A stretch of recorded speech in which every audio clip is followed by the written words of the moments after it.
I am so excited about this part here, Thomas. This is fantastic. Thank you. We get to pick the brain of this powerhouse gentleman. Thank you. It's really an honor and opportunity. So congratulations on the recognition tonight. Thank You've had you. a heck of a day. You spent you. the day at the next conference, Yes. right? What time did your day start today? Early, 6 o'clock. 6 a.m. And right after this, you're jumping on a plane to head back out west? Exactly. Where you have a little bit going on at work? Yes. Okay, so we're really lucky, we're privileged to have you for just these few moments here, just Thank you. to get to chat with you just for a little bit. So you've been at Google Cloud for some 3 years now, right? Yes. A lot's been going on. The Yes. company's been growing rapidly. Describe these last 3 years for you and the company. You know, technology is permeating almost every industry. Car companies are now software companies. Media companies are software companies. Every aspect of life. Every aspect of it. And so our vision for cloud computing at Google was super simple. In the same way that Google made the ability to go to a simple screen and type in search and find as much information as there is in the world, can we make technology so easy to use that everybody can access it and transform their business? So we started with that in 2019 when I joined the organization. We were a small business then, few people. We've grown the organization substantially, and we've grown the business, and we're thrilled. We have 8 million companies now using it in just 3 years.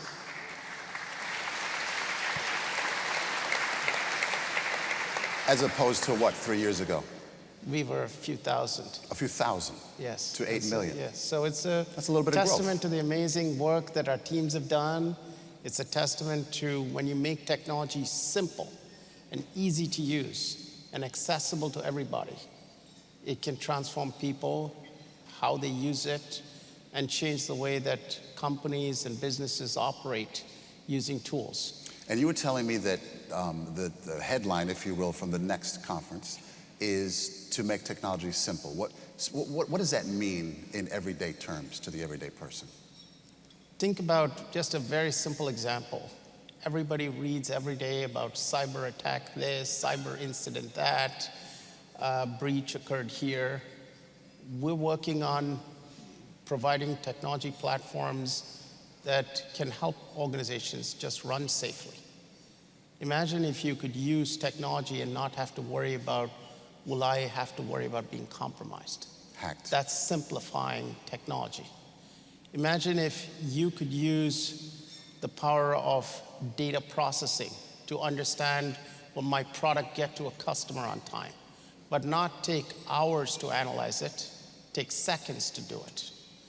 Imagine if you could connect to any customer anywhere in the world and do it securely over the network that spans, that goes around the world more than 100 times.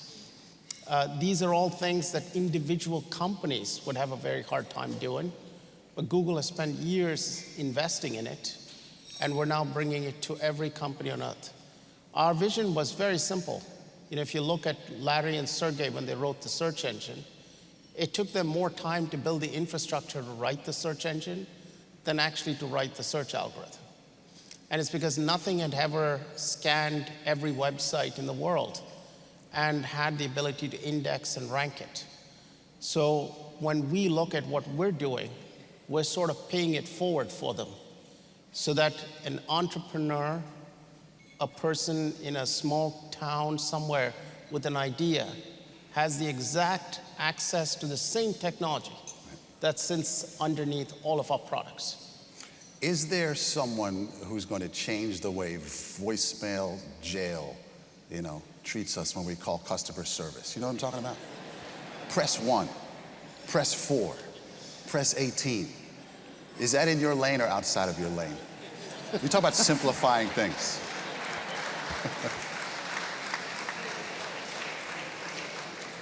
It's ironic that you mention it because one of the technologies that we're working on is to improve the way that humans engage with computers. Today, frankly, people type into a keyboard and there's only this much expressiveness you can get by typing. And text is much easier to express if you can speak to someone. Yes, it is. So, our general view is if you look at when a person calls a call center or talks to a store or somebody in a retail store, there's no reason they have to be constrained to a menu of just 12 choices, right? The number of buttons on a phone. And so we're working on a collection of technologies based on our expertise in voice, natural language processing, to make it easy for someone to talk to a computer system in the same way you would talk to a human being. And we are testing with a number of companies around the world the way to automate and totally digitize the experience people have at a call center. No, well, we're all rooting for you on that one. We really are. What have been your greatest inspirations and roadblocks in your career? I mean, it hasn't been all a simple ascent, right? What's been difficult? I was a young boy who grew up in India. My parents were not from a wealthy family. I have a twin brother and two older brothers. I remember when I was in 12th grade, a friend of ours had a single-page tear-out sheet where he said, here's 6 addresses of 6 universities that you can go to in the United States. And we had never even thought it was possible to do that. It was the days before the internet. So when people asked me, how did you choose which colleges you went to and applied to? For me, it was relatively simple. I had 6 addresses. I had no idea if those universities were any good or not, but we wrote to them. When we applied, frankly, it used to take 3 to 4 weeks to get the mail over here and 3 to 4 weeks to hear back. So there were periods where they probably thought, who are these crazy kids applying from India to go to university here? But, fortunately, someone took a chance on us. And that was the first step for our journey, where somebody saw in us, a chance to give a kid from a place that you normally never thought about as an opportunity to go to university here in this country. And that was the first step in my journey. I had never seen a computer until I got to university. I had never programmed on a computer. Somebody said, and I remember getting to university and thinking I need to work my way through school. So naturally you go to the job board and you look for the highest paying hourly salary. And it said computer programming. And I asked my friend, what is that? What does that mean, computer programming? What year was this? This is 1986. Wow. And he said, well, go on down to this room, and you go down there, and there's 28, I think, Macintosh computers. And that's the first time in my life I ever saw a computer. And with those floppy disks, right? Exactly. Right. And that's the way I got into this career of mine. Yeah. Growing up, I never thought that I would go to university in this country. I never thought I would be in the software business. And I never even knew what a computer was. So it was all new. And each of them have been a step for me on my journey. What's the message of your story, your personal journey, to young people? What do you tell them to take away from that? My message to young people is very simple. The technology business is always about paying it forward. The products we built, if you look at probably the biggest change that's occurred over the last 20 years was the creation of the internet, right? It brought people from all different parts of the world together. It allowed people to communicate much more easily with other people. But the promise of the people who created the internet is now being fulfilled. And so as a technology company, and as people who work in the technology business, I always say it's your obligation, because the fundamental nature of what you work on, the promise of it, is always fulfilled in the next generation. Secondly, technology, as David said, is a meritocracy. Technology, software is still an art. And anybody can have a great idea. Anybody can come up with an idea. There's nothing that says only people from a certain background or a certain skill set or a certain education should have access to change the way that an idea can be encapsulated in technology and made accessible to the world. And so to me, when I talk to young people, I always say, I never had any idea I would be what I am. Never doubt yourself. You should believe in what you want to be, and you should reach for the stars. Regardless. And yet the numbers, the data is still pretty stubborn. When it comes to diversity in the tech industry, I think it's pretty well known, but just the top line here, black population in America is 14%, 7% of the tech industry. Hispanic population, 19%, like 8% of the tech industry. Stubbornly low numbers. What do you see as the reasons for this existing? Why is it important to change that? And what do you see as, success? What does success look like in that department? I think the technology industry is on a journey, and it has to take these steps to make technology accessible to everybody in the world. If technology is going to permeate every industry, and yet it's only accessible to some, it will be a great division in our society and in societies around the world. So it's incumbent upon technology companies and all those of us who work in technology to take it as our responsibility to make it accessible to everybody. Is it also a business opportunity that's being missed without all this representation that could be? It is a business opportunity for every company. Just imagine that there was some great idea in somebody's mind that could be the next Google.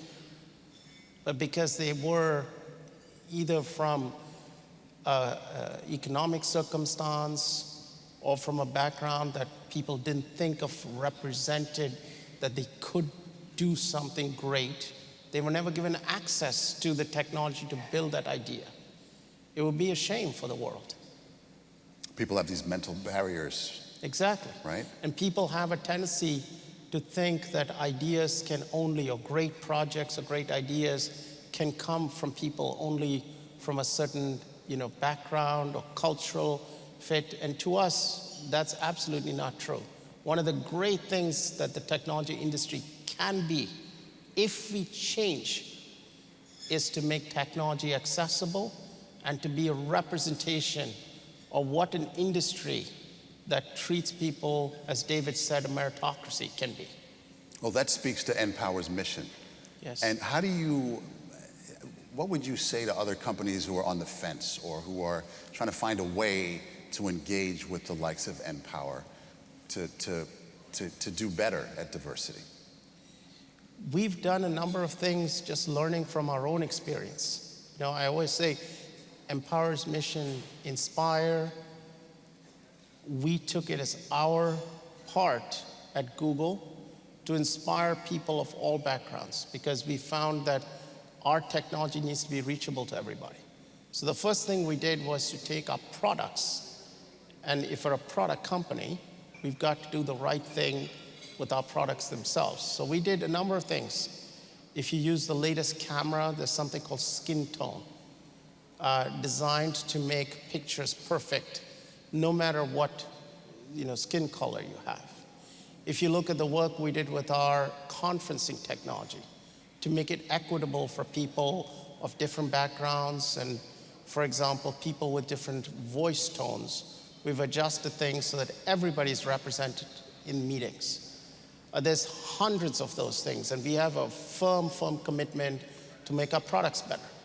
Secondly, we always say, before we talk to other companies what they should do, let's make sure we become more representative. Our diversity and inclusion programs involve many different things. How we hire candidates, and we worked with NPower for many years to find talent and bring them to Google. Second, what we do for career progression, the way we structure our career progression committees, our promo committees, as they're called, to be more representative. Our recruiting panels. We used to make sure that, for example, when women applied for a job, all the people who interviewed them were not male, and to make sure that they are represented fairly in committees that are doing interviews. So many, many things like that are things we've worked on to give people a fair opportunity to both join and to grow at Google. And then lastly, we live in a community. So we're not just an island by ourselves.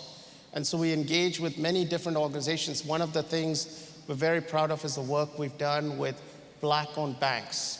We work with organizations to bring and provide infrastructure for Black-owned banks so that they can serve the communities they serve, but using our technology so they get access to the best technology in the world. And those are all different kinds of things we're doing to give people a feeling at Google that they're part of an organization that cares. What advice would you give to NPower alums about navigating careers in technology? I know there's some of them sitting right here, right now. You know, technology I always say when you look at technology, look at those technologies that are going to have a profound change because those things last for many years.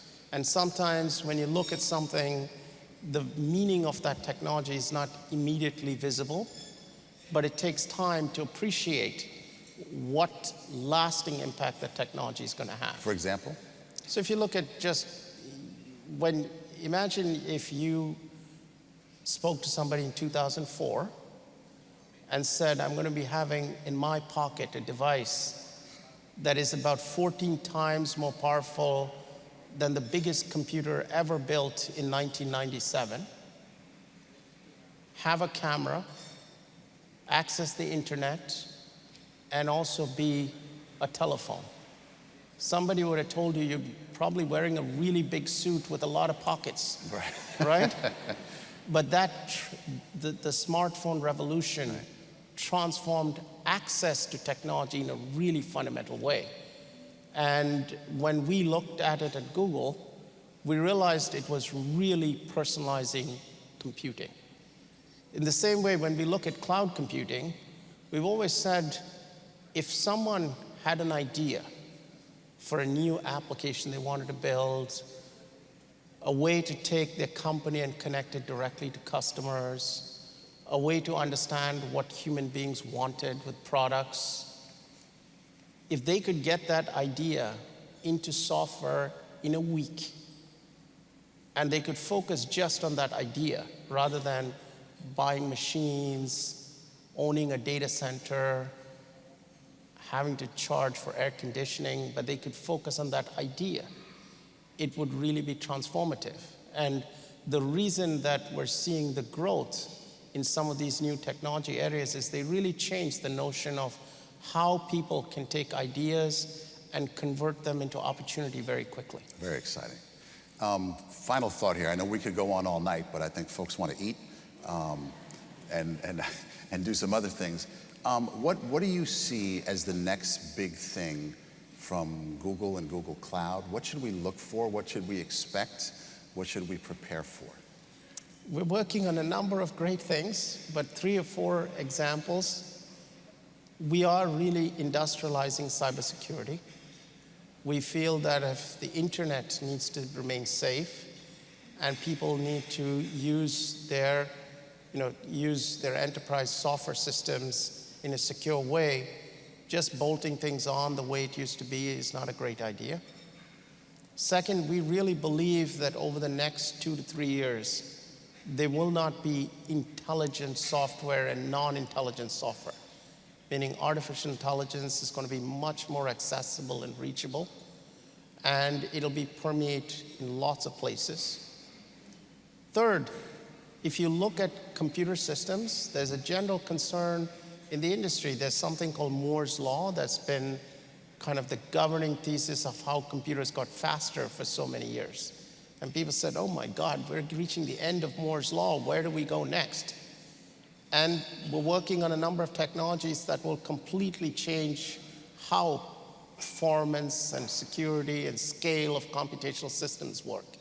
So these are all things that we're working on, but most importantly to us, we want to make them accessible to everybody.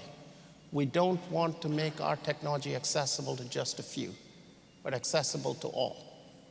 Thomas, thank you so much. Thank you. Thomas Kurian, thank you very much. Thank you so much. Fantastic.